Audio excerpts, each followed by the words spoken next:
but this is, I mean, it's sort of normal. You kind of need to like adjust your chess to your like new normal personal life.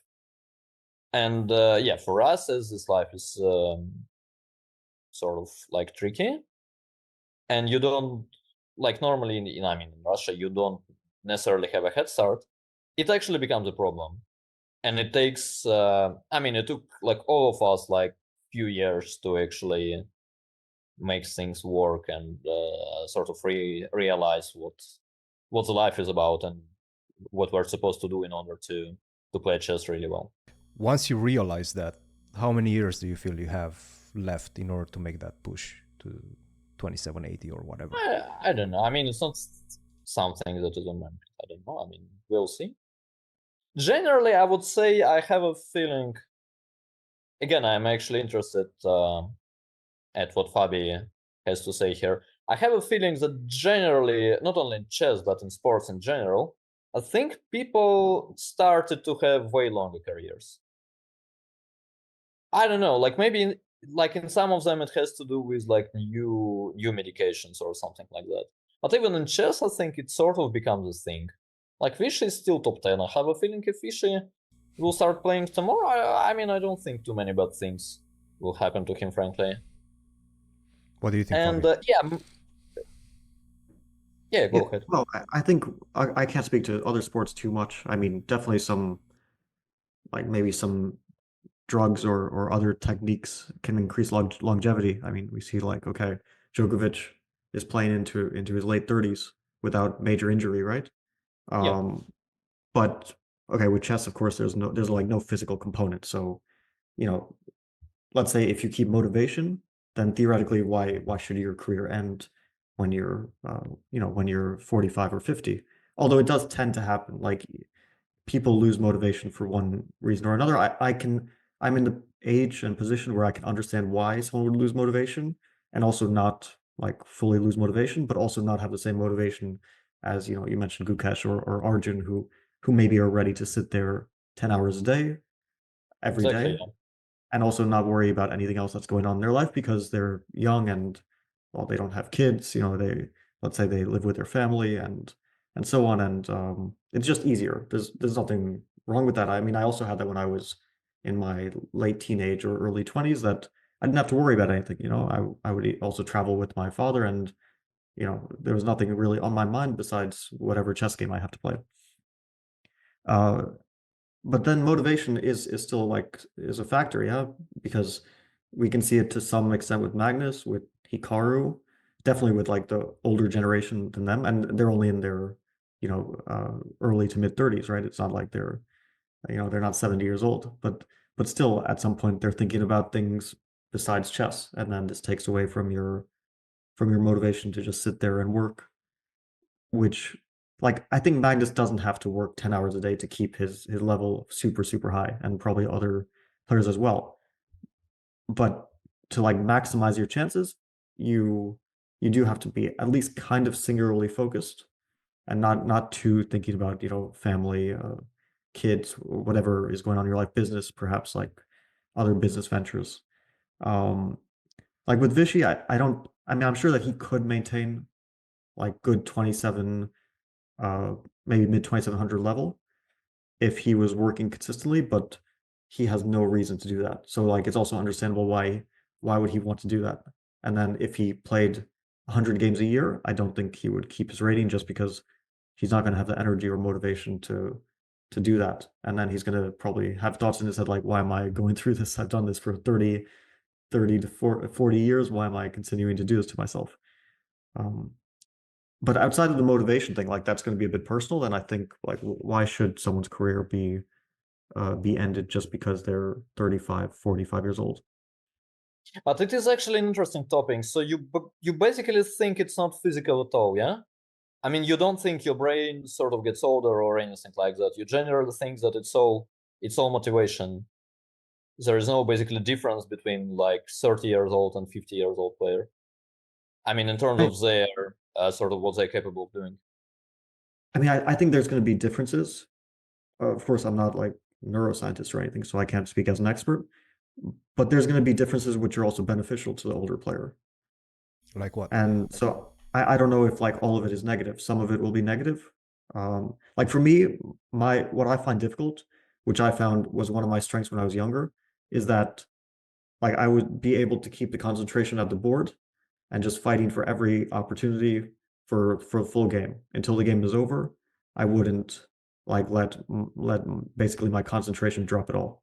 And now it happens, not always, but for like singular moments in the game, for like 5 minutes a game, but okay, this is could be a very important few minutes, right?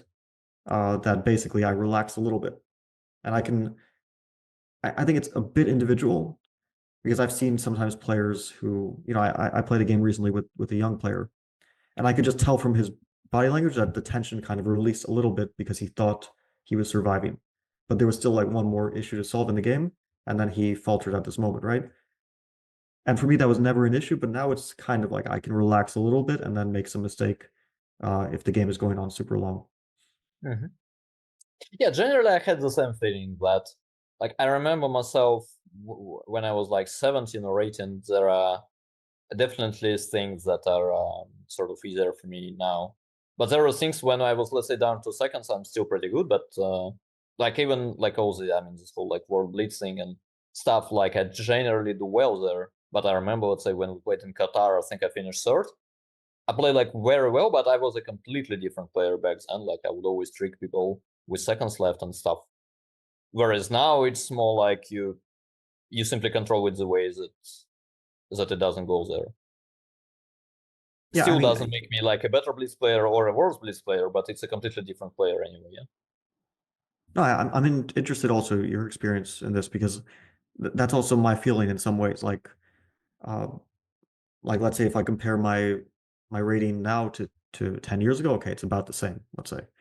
So I guess I can say I didn't really improve or deteriorate as a player, but I'm completely different as a player. Like just everything I think is different. Yeah, I How think I so too. approach. That's true. Yeah, I think it's very, very interesting. Also for Blitz and Rapid. I mean, for classical, you can kind of see it more clearly, I guess. We're I focusing think so. like Yeah, I think it's exactly the opposite actually. Like for me, it is the opposite. you feel your style in Blitz has changed more drastically, yeah? Nah, I think Blitz basically shows you your sort of change of the mindset. It sort of underlines it.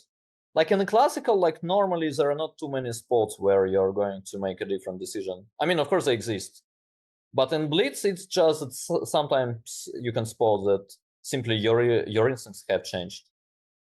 And it's like sometimes I know I was, would say, pretty good in 2016. I mean, I finished third. I mean, I played really well. But let's say when I look at the games from 2016, I mean, some of them impress me.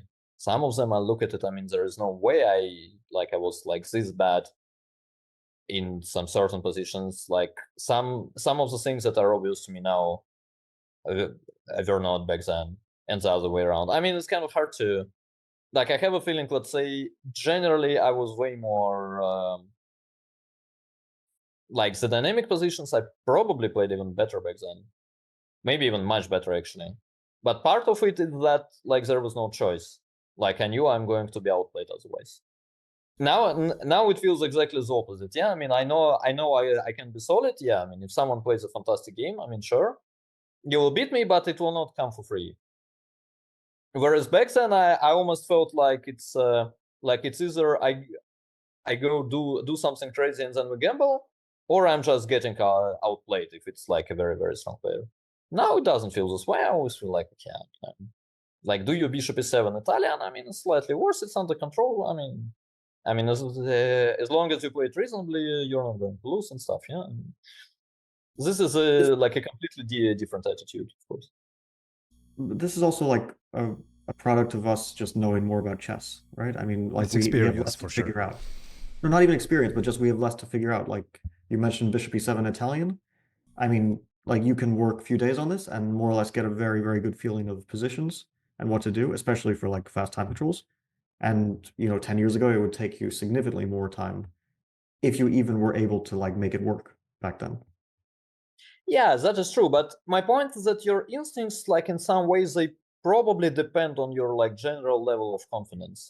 Say like 10 years ago, like 8 years ago, I would like generally, I would always be looking for some like attacking chances and some like tactical shots, as generally I would feel that like otherwise